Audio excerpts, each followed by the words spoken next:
He was always the first one to open his mouth, the first to throw a punch, the first to laugh at his own ridiculous jokes.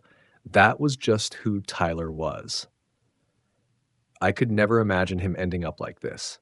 The hushed voices, the tissue boxes tucked on every pew, the stiff handshakes that felt rehearsed. The whole thing had an artificial shine to it, like people were playing their parts instead of grieving. Jessica, my wife, squeezed my hands so hard my fingers went numb.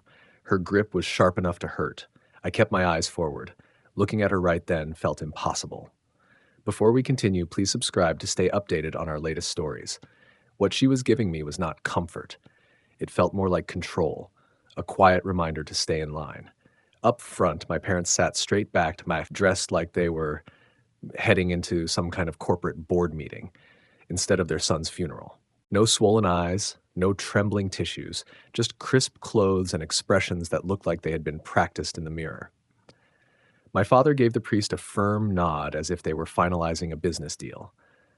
My mother touched her pearl necklace right in the middle of the prayer, the way she does when she is restless. When the casket began to sink into the ground, my throat tightened. Without even thinking about it, my fingers reached for my phone. Years of training myself to escape boredom or grief with a quick scroll. It buzzed once. A message. Tyler's number.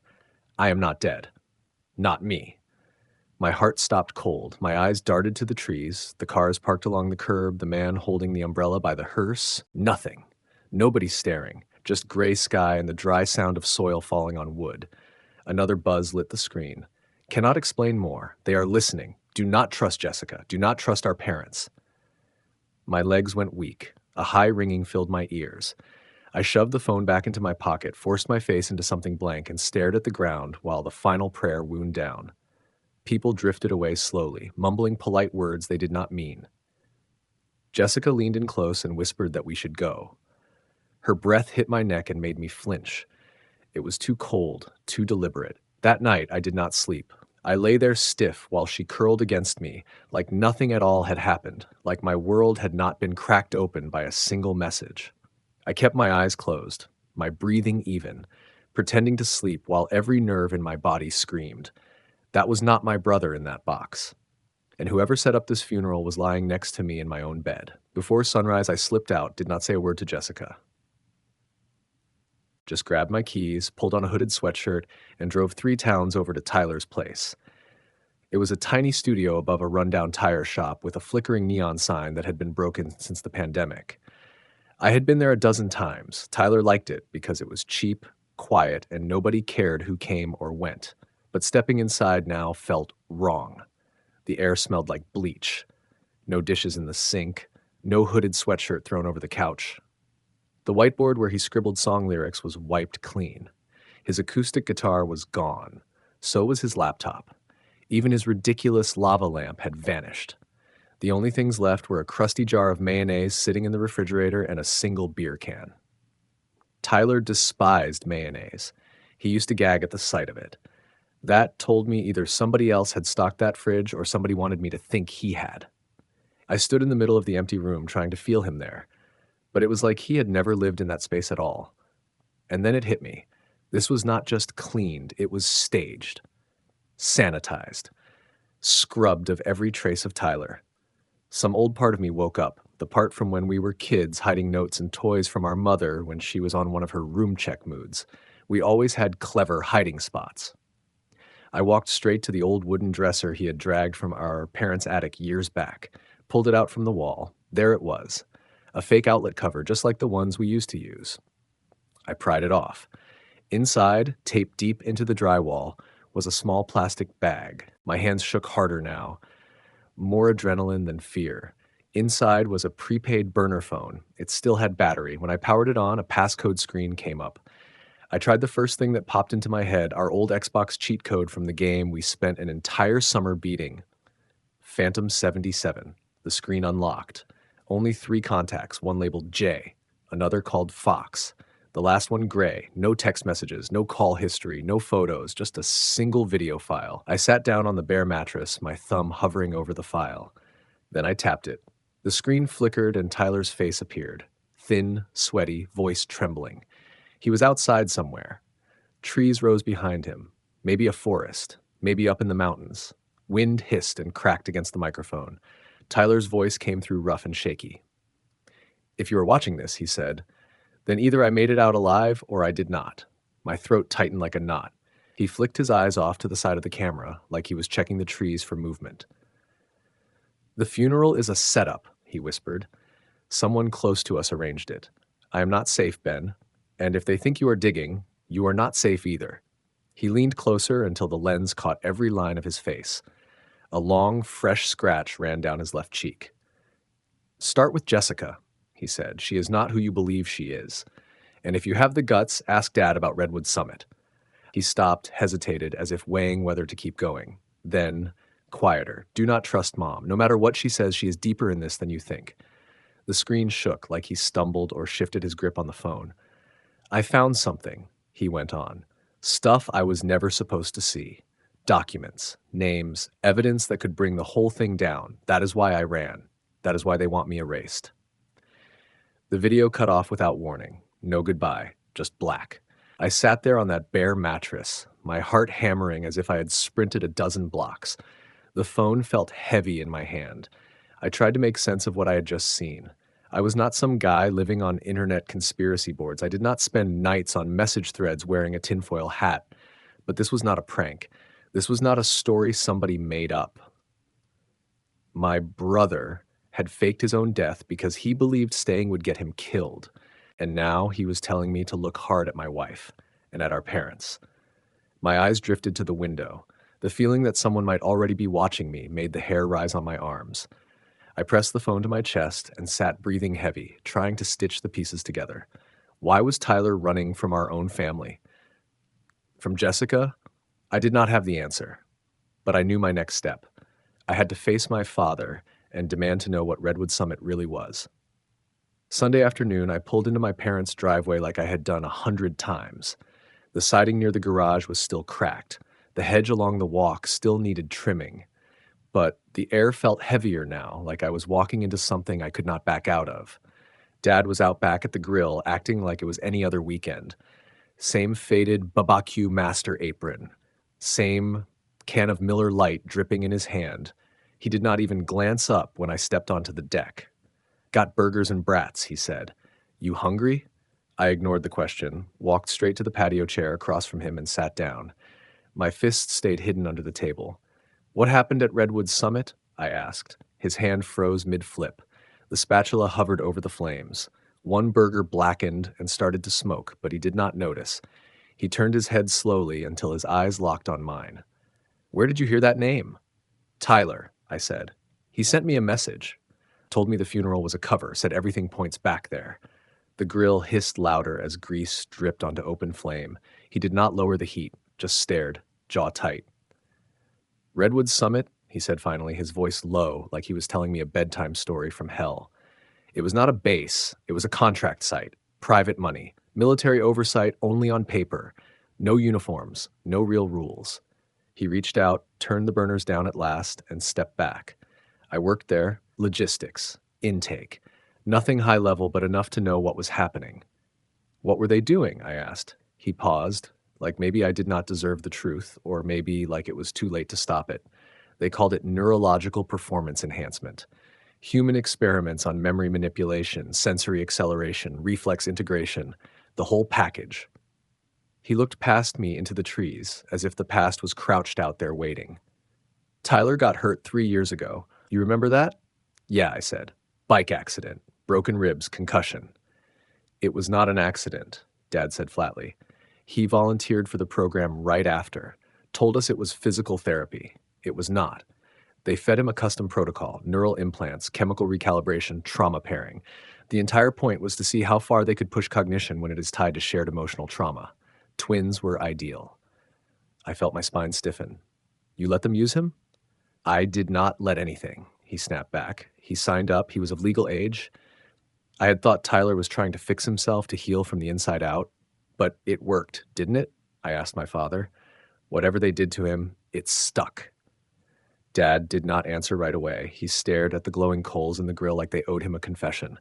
Finally, he said quietly, "It worked until it didn't. Then he started losing chunks of time, having these cross echoes, feeling things you were feeling, like your minds were bleeding together. I blinked hard. That is not possible. It is now, he said flatly. That is why they shut the program down, officially.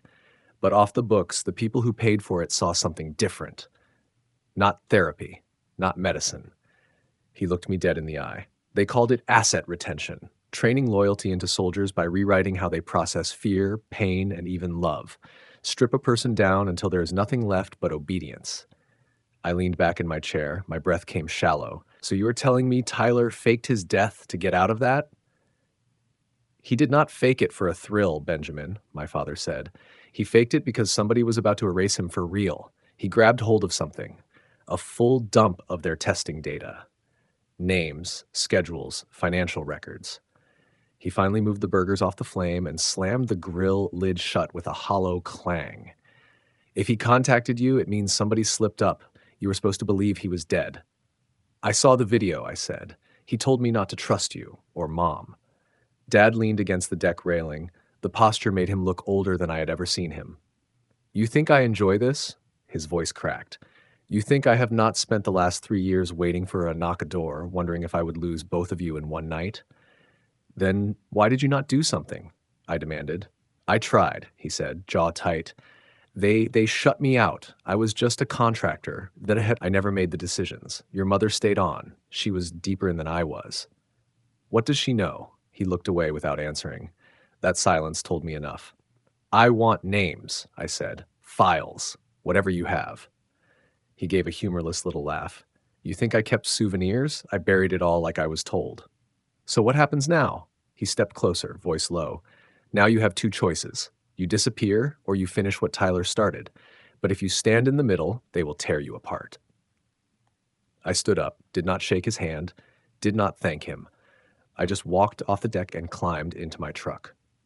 That night, I might have slept an hour.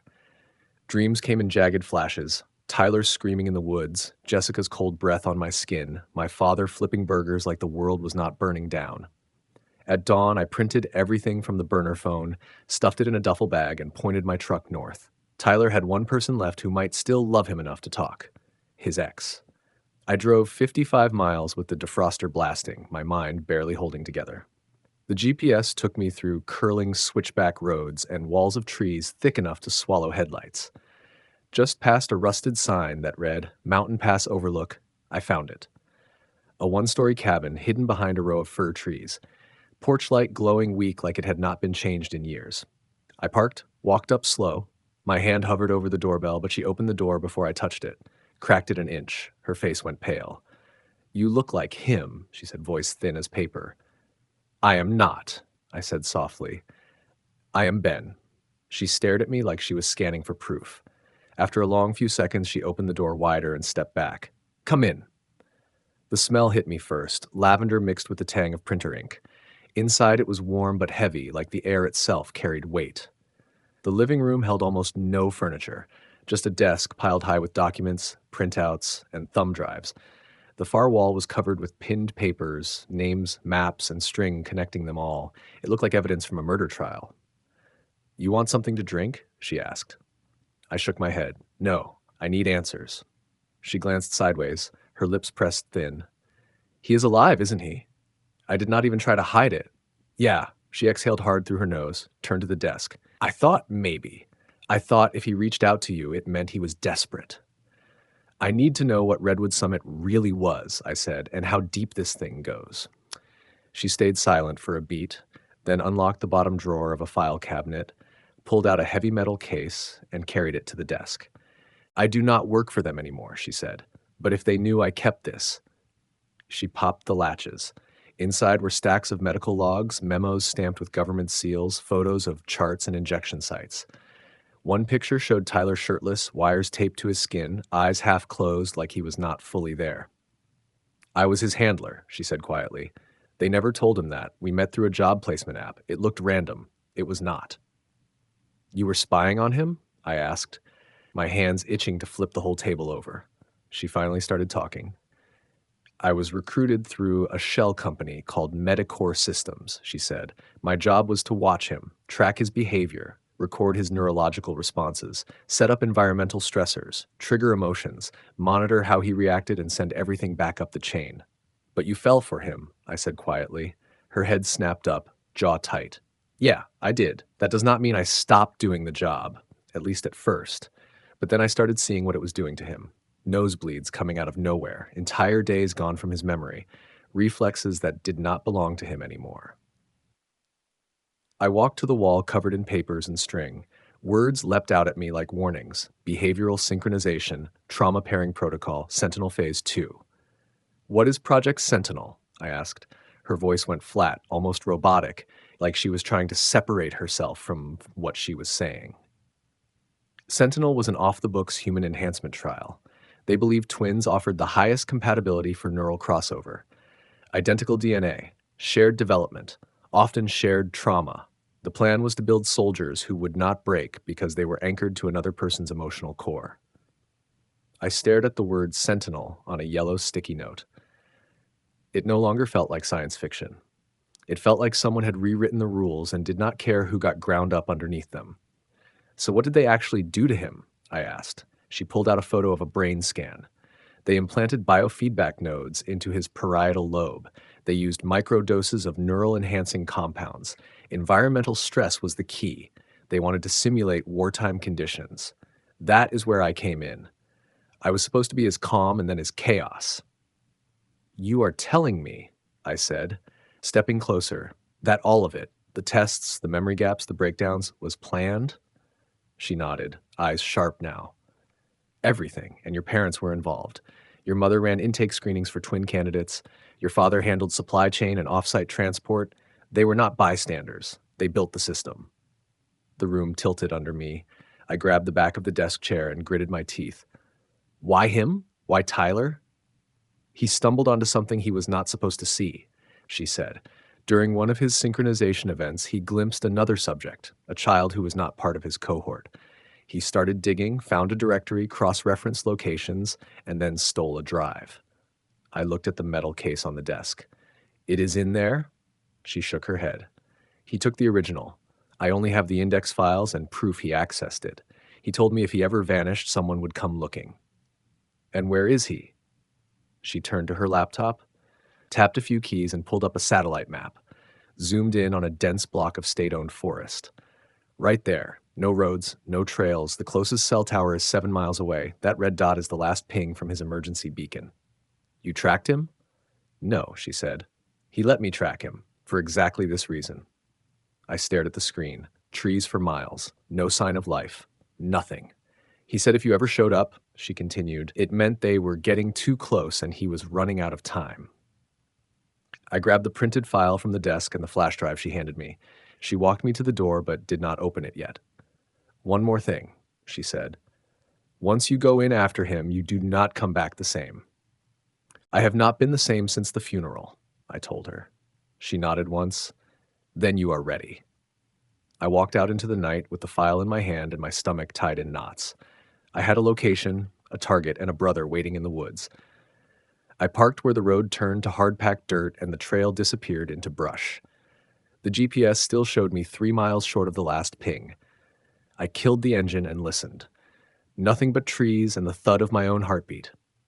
I swung the duffel over my shoulder and started walking. No roads, no trail markers, just damp ground and fading light. Branches slapped against my arms, pine needles crunched under my boots. The deeper I went, the stranger it felt, like the woods themselves were holding their breath. No birds, no wind, just stillness. I checked the map twice to make sure I had not drifted. Then I saw it. Tucked behind a curtain of moss and brush, a slanted wooden shack, barely standing. Looked like something left behind by a logging crew half a century ago. I stepped into the clearing and called out, my voice low and steady. Tyler, it is Ben. Silence. Then the door creaked open. He stepped out slow. His face was thinner now, eyes hollow and sharp. A dirty sweatshirt hung off his frame. Mud clung to his jeans. A long scar ran down the side of his neck, one I had never seen before. You should not have come, he said, voice low but steady.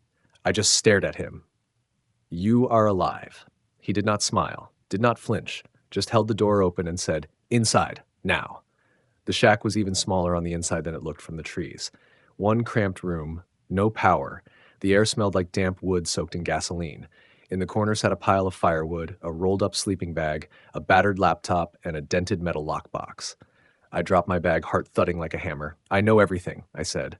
"Jessica, Mom, Dad, Rachel, Redwood Summit." Tyler leaned against the wall. "So they cracked," he muttered.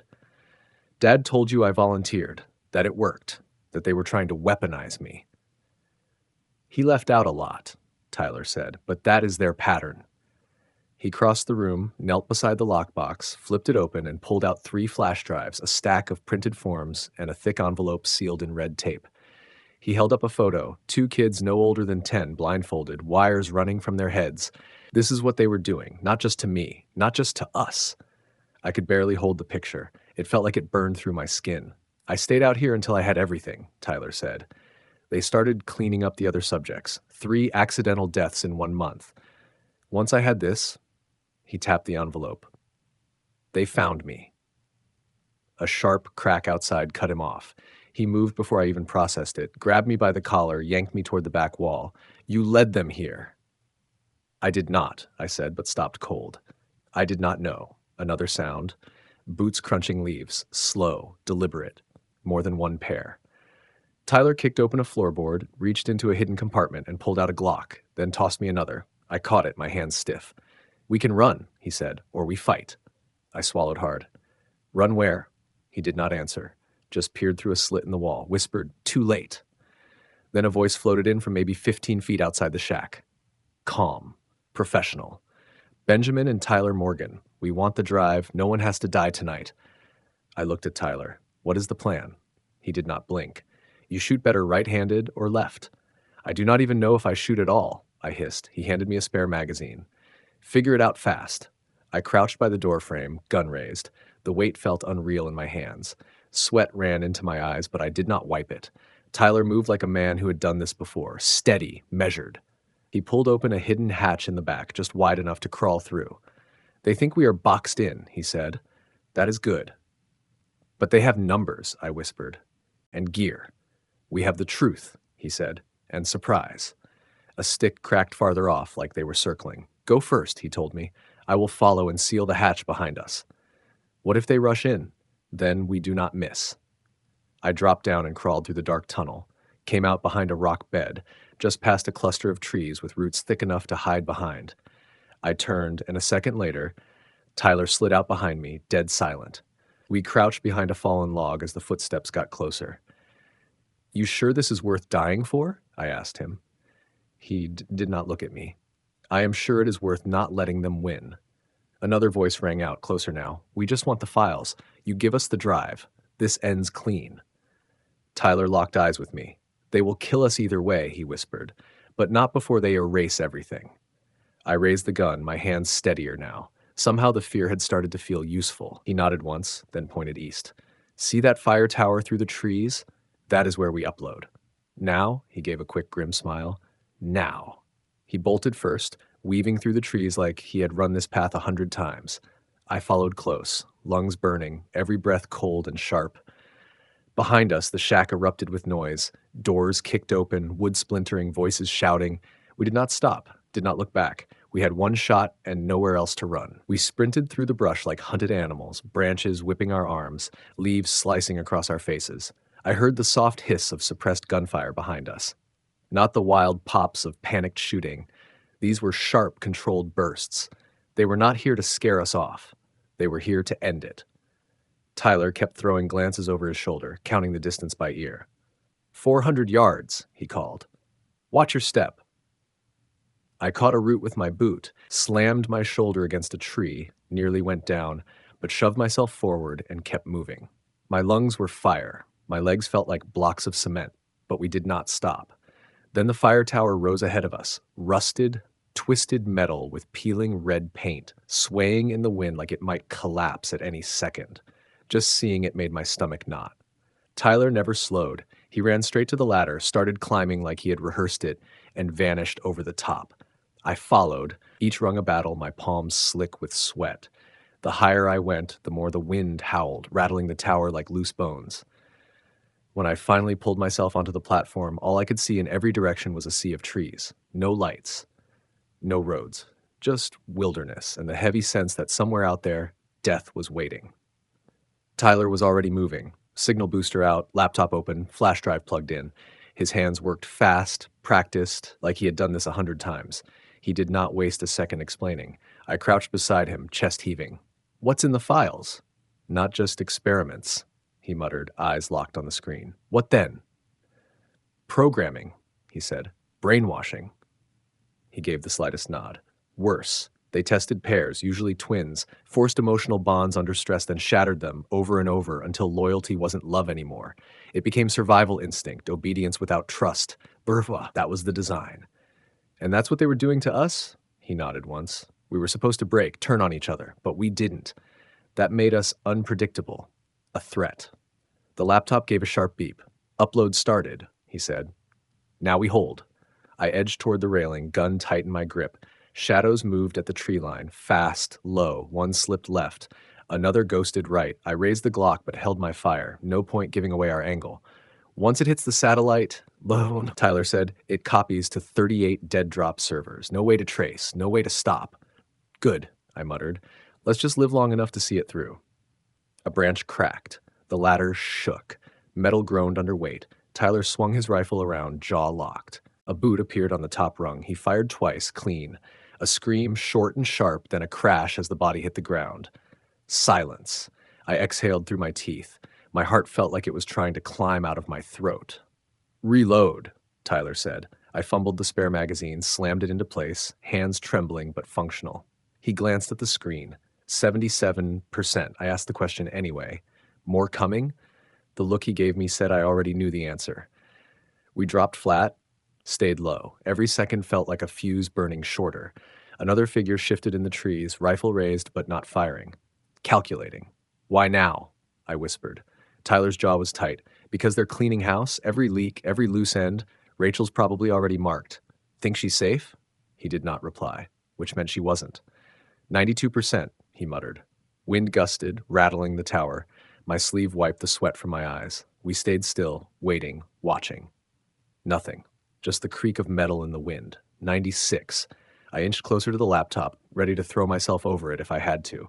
Then, ding, upload complete. A green check lit the screen. Tyler let out a breath. It's out.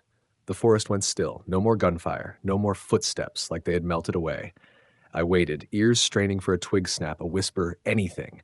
But there was nothing. What now? I asked. Tyler leaned back against the railing, eyes still scanning the trees. Now we wait. Make sure they're really gone. So we waited. An hour, maybe more. Time blurred. When we finally climbed down, the woods were empty. The shack stood in the distance, quiet, untouched. A bird called once, the first natural sound I had heard all night. The truth was out now, free. But what came after, the fallout, the exposure, the reckoning, that was the part we could not control. That was the part we had to survive. By the time we made it back to town, it had already started. Headlines spreading like sparks, Reddit threads, Telegram channels. The fire was lit. Encrypted blog posts started popping up with mirrored documents and timestamps. Somebody had grabbed the files and scattered them everywhere. It was out of our hands now, and that was the whole point. Within 24 hours of leaving the tower, the full dump hit the internet. Names, dates, footage, images of children strapped to tables, notes on forced separations. Timelines that did not line up with anything in the public record. Some of the names matched old missing person bulletins from 8 to 12 years back. Most of them were people no one remembered anymore. There were photos of twins, not just Tyler and me. Others, some crying, some blank-faced. One child stared straight into the camera with eyes that looked dead inside. I shut the laptop twice just to catch my breath. On the fourth document, my parents' names appeared. My father was listed under Asset Logistics and Support. My mother, full signature, medical license number, recorded evaluations, was tagged Psychometric Gatekeeper. Both names showed up over a dozen times. They were not support staff, they were key. And Jessica, she had an Apex Analytics identification tag. Full name. Assignment log. Her picture next to the word evaluator. Bond fracture metrics. She had been tracking me for years. She called the morning the story hit the big outlets. I let it roll to voicemail. Her voice cracked like she had been crying. Ben, I did not want this. You have to believe me. My dad was sick. The money, I did not think it would go this far. Please, just call me back. I played it once, deleted it, blocked her number. Tyler and I were holed up in a busted down motel 200 miles west near a rest stop that smelled like burned coffee and gasoline. The news looped nonstop on the tiny television bolted to the wall. Same phrase on every channel: Project Sentinel whistleblower leak. We were everywhere now. Anonymous insiders, rogue agents, national security threats. Some people called us heroes, some called us liars. A few podcasts swore we were plants from a rival agency. The public did not know what to believe, but they knew one thing: this was not going away. 3 days in, black sport utility vehicles rolled into the motel parking lot. My gut clenched. Tyler grabbed the gun off the nightstand. But they did not come to drag us out. They came to protect us. Federal agents with no-name badges and tired eyes. One woman, mid-30s, red blouse, no jewelry, handed me a folder full of subpoenas and a burner phone with 3 numbers already saved. She did not smile. "You did the right thing," she said, "but you will not get to go back to normal." I said nothing, just took the phone and closed the door. That night, indictments started to roll in. Mid-level supervisors, executives at Apex Analytics, doctors who had signed off on neurological stress protocols, a colonel listed as a contracted ethics auditor. All of them named in the files, all of them on record. The press called it one of the most sweeping private intelligence investigations in American history. Jessica filed for divorce before the week was out. I signed the papers without reading them. She could have the car, the house, every piece of furniture we bought together, but not my name. She did not deserve that. 2 weeks later, my parents were arrested. I watched a grainy live stream of both of them in handcuffs being escorted out of a gated community in Nevada. My mother looked exactly as I remembered: cold, proud, not a hair out of place. My father kept his head down. They took plea deals, not life sentences, but close. No medical license, no pension, nothing left to protect them. Everything they had built, gone. That night, I sat on the motel bed, holding the burner phone like it was a live grenade. Part of me expected a knock at the door, retaliation, silencers, a clean end. Instead, a text came through from Sophia. "I do not know what to believe anymore, Dad, but I believe you." I read it 5 times, did not text back, could not, just sat there staring at the screen, trying not to come apart. That was the first moment the weight shifted. Not relief, not closure, but something like solid ground. Tyler looked over at me. "You okay?" I nodded. "Yeah, I think so." That night, I actually slept, for the first time in weeks. The motel emptied out after the indictments hit. The feds moved us twice in 2 months and then left us alone. A year later, Tyler was living off-grid outside Missoula, Montana. Solar panels on the roof. Tyler's cabin had a wood stove and no internet unless he decided he needed it. Behind the place, he built a small greenhouse and tinkered with broken radios just because he could. He barely called. That was our agreement. He stayed quiet, and I stayed visible. I moved back east and started a nonprofit, just a small office, 3 staff members, minimal funding, nothing flashy, a clean mailbox, a simple plaque on the door. The Morgan Foundation for Whistleblower Defense. People came, some scared, some furious. All of them desperate to be heard. I listened to their stories, pointed them toward the right lawyers, the right reporters, the right shelters, built a space where secrets did not have to rot in silence anymore. Some days I almost forgot how it started. Just a text message, a man in a black suit, my brother's name on a casket that did not hold him. But when I saw Tyler again, when I looked into the eyes of the one person who had burned down his own life to protect the truth, I remembered. The truth does not stay buried. Not forever. We only agreed to one interview. Just one. A documentary crew had been chasing us for months. A big platform, national reach. They flew us out under aliases, gave us hotel rooms with no windows, and took our phones before filming. The director asked, "Why now?" I did not blink. Because we are done being controlled. Tyler sat next to me, arms crossed, jaw locked like concrete. He leaned into the microphone and said, "Because somebody's kid is next, unless somebody speaks." I felt the air in the room change. The silence that followed was not doubt, it was understanding. We were not talking about revenge anymore. We were not trying to settle a score or make people pay. We were tearing the curtain down and pointing at the ones still hiding behind it. We see you. That was all. The people who tried to erase us, My parents, Jessica, the suits at Apex, the shell contracts and private labs, they had spent years in the shadows, confident no one would ever shine a light that bright. Now they were the ones fading. And me? I no longer slept with a gun under my pillow. I did not triple check the locks or flinch every time a dark car rolled up behind me. I slept knowing we had made noise loud enough to wake the dead, and louder than that, we had made them listen. To hear the next story, click the box on the left. And as always, thank you for watching.